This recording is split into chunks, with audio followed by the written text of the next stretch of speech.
Mike and Tim, you've both been there extensively. I know, Mike, you've been there 14 times. So, Tim, how many times have you? Only 12. Only 12. All right. And so, I know two people no more qualified than you two, who perhaps could give us a few insights and say, well, what do we do next? How do we protect this beautiful place? I think, the video you just saw is really just a long trailer and a teaser and some information of, just want to go into, gathering water samples all over the world for years and years, and coming back with these samples, and 90+% of them having microplastics in them was a really emotional awakening moment for me. So I'm mainly a climber and explorer in an athletic sense, that over 100 expeditions, and connecting with different scientists and learning about their passion and of course the facts of what's happening to not only our oceans but the planet in general. The older I get, just the more emotional it's become. And so I'm just part of that equation to help find a final product of learning more about this, getting more information, and ultimately maybe stopping the source and maybe calling out the corporations and people that we know are responsible for most of this pollution. And some of the most recent, and Tim, you might be able to note on this, but a lot of the most recent information is more about 12 million tons of plastics going into the oceans every year, and increasing daily, of course. And so it's an emotional component with a lot to say about this. And of course, Antarctica is a perfect example of what we think is a pristine place, but it's been murderous, taking the animals as these guys have shown, and now taking all of these incredible, wonderful creatures of our planet and now, depositing plastics and pollution. And it's just a maddening, emotional time. And I'm just happy to, again, be part of it, to even just share some of this message for us to start thinking about, what are we doing? How can we stop the sources of these petroleum plastic madness products? And also from a standpoint of just doing our own part every day. So it's quite a discussion and an emotional component. Yes, thank you for that. Look, I think the key thing for me is, for a start, is making the issue real to people. So if you live in Carlton and inner city Melbourne, or you live in LA, are images that Mike and I show from Antarctica really going to speak to you on a day-to-day basis on, say, a Tuesday morning when you're commuting to work? The answer is maybe. But I think we need to, really speak to people using sort of language and metrics that work in their world and mean something in their world. That's the first thing. Secondly is telling them what it is that they can do to make a difference. And say, for example, I do a lot of work with the United Nations at the climate level. I remember back in Paris in December 15, where the new climate accord was struck, and a big celebration was made about the fact that we had $10 billion set up in the Green Climate Fund, which is contributed to by all the world's governments to kind of solve climate change. And I remember thinking at the time, as I sat in the press conference, not on the stage but in the audience, thinking, Australian super funds, so I'm speaking to an audience in person here of Australians, many of whom who have their pension funds. We have over $2 trillion in Australian super funds. So mums and dads have 200 times the purchasing power in their super funds that the United Nations has to solve climate change. So we should go online and repurpose and readjust our investments in those funds into things which don't pollute the ocean, don't produce plastics, don't support fossil fuels, if we are serious about the issue. We have the ability to make changes over and above, not buying plastic bags and things like that, with some of the investments we make, how we vote. I'm pleased to say, putting it out there, that we've kind of voted the right way in this country recently. But we have it within ourselves to make a big difference. But I think it's about us showing individuals, corporations, local councils, government, senators, members of the media, members of the public, what they can do in their world to make a difference. Yeah, I'd echo that. I think, be the change, not ask other people to change, but be the change yourselves. And that's the message we'd like to get out on the Blue Water Summit. Just another question I'd just like to pose, and I dropped an email to you earlier on this morning. With so many people taking interest in Antarctica, I can see it's going to be, now that the borders are open and we're all travelling again, I can see it's going to be the next go-to tourist destination that people want to put on their bucket lists. But how are we going to cope with that level of interest that people want to go down there and just, as we say in this country, have a Captain Cook, have a look around? And when I've already seen the problems that are happening on Everest with overclimbing, we see what's happening in Venice with the cruise ships. What's the story then for Antarctica on that one? Tim? Well, Mike will know about this too. I too have travelled several times on the Explorer, the ship he was on. I think the fleet of vessels servicing the Antarctic tourist trade is rapidly going up. I have a friend who works in Antarctic logistics who said the Chinese are building 30 vessels as we speak to service their interest in that. And, they've every right to go, I guess, because we've been going for many years. There is an organisation called IATO, which is the International Organisation for Tourism Operators in the Antarctic, and they have very strict guidelines. But will everybody join up with those? And will just sheer weight of numbers cause problems? I guess it will. I actually think that the visiting tourists are kind of less of an issue than the big picture impacts associated with things like shipping as an industry, rather than people physically going to Antarctica. But yes, we have to regulate that kind of behaviour. I hope that there's a balance between people going, yes, they have a carbon footprint associated with getting on a ship and going to Antarctica to talk about not releasing carbon, but they come home maybe as ambassadors, seeing the beauty of the place and the fragility and thinking, well, maybe I should change something in my world back home. Be the change, yeah. Mike?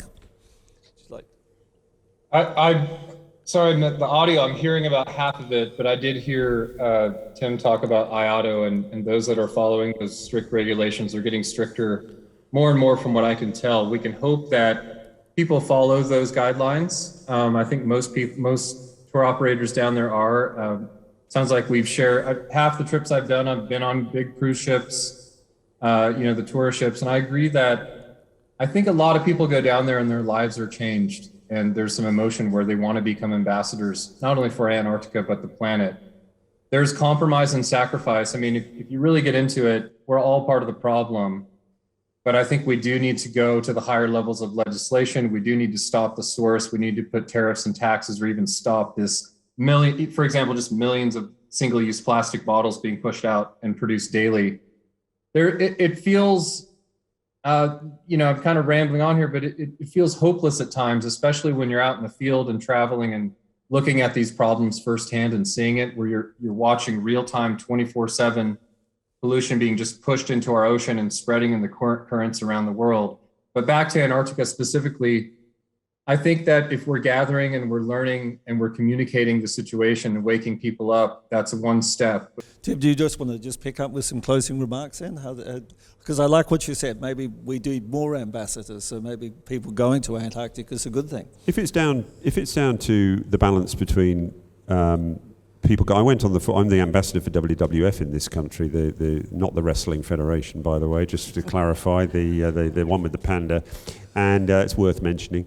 But we took a group of high net worth individuals and very influential business people down, and we took them to Antarctica. And yes, there was a carbon footprint associated with that, but they all came home really changed people, and the level of change they could instigate was far greater than the footprint of them going on that trip. So I think it makes a big difference. Expeditions, and Mike will know this, are they're big undertakings. You don't imagine the end point necessarily. You think about the next small step in the process. You control what you can, in the knowledge there's plenty of things you can't control. And that's the way I think we need to approach this issue. It can be overwhelming. You just need to understand what your part of it in being the solution is, and break the challenge down into small pieces and work towards those, and not get disillusioned by the enormity of the problem, because we can solve this. Yeah, I'd like to adopt that small step as a time for the Blue Water Summit. Mike? Talk to your family, your colleagues, your friends about this, this issue. Try to go to the educators in your schools from an elementary level to college to, the subject of taking care of our planet should be right there with math and history and English or whatever is in your local schools. And it should just be taught from a young age that we need to respect our planet and how to do that. It's an important it should be the most important subject in school as far as I'm concerned. And if we grow up that being normal, if it's normal to take care of our planet, if it's normal to have integrity and take care of our Mother Earth, generations ahead, we will stop this madness of profits and pollution that's desecrating our planet. I really think that that is important. Our legislation and our leaders will be our next generations controlling this, and hopefully we can again stop the source of the madness and get this world to a better place. Tim? I totally agree with what Mike just said. The next generation are a real inspiration, and we owe it to them to make sure we leave a better place for them, but also for the plants and animals we share the planet with. It's not necessarily just about leaving it for human generations. I'll finish with one thing, which is, I'm in my 50s now. I remember going to the Rio climate talks in 1992 as a 20-something, and a 50-something guy, probably my age then, said to me, "You, 20-something guy, don't make the mistakes we have made." And here we go, fast forward 30 years, I'm the 50-something guy going to 20-something saying, "You, my son or my daughter, you are the future, don't make the same mistakes we made." We've got to be careful we don't just kick the can down the road and expect the children to do it. We too need to step up. We are often the ones in the positions of authority now with the financial wherewithal to make the changes that really are impactful. So the kids are incredibly important, they're very inspiring, but we too can't just absolve responsibility and expect them to do the heavy lifting. Fantastic. Thank you very much. Mike, thank you very much for being with us. We really appreciate it. And to your ambassadorship with Dell.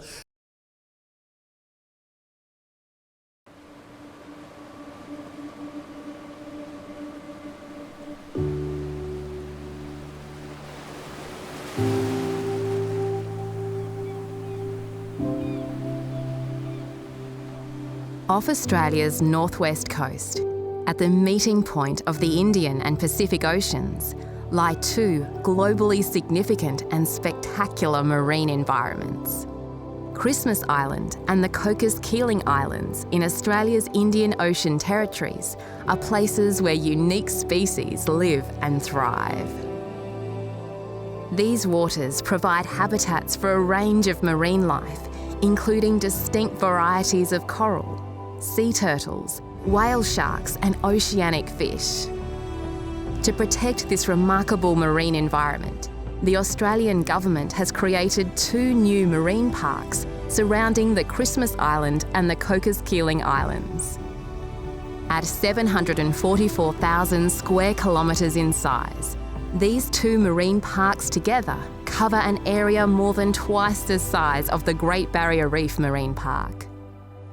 These parks will fully protect offshore waters and support the sustainable use of inshore waters for future generations, allowing activities such as fishing, diving and boating, all key to island life.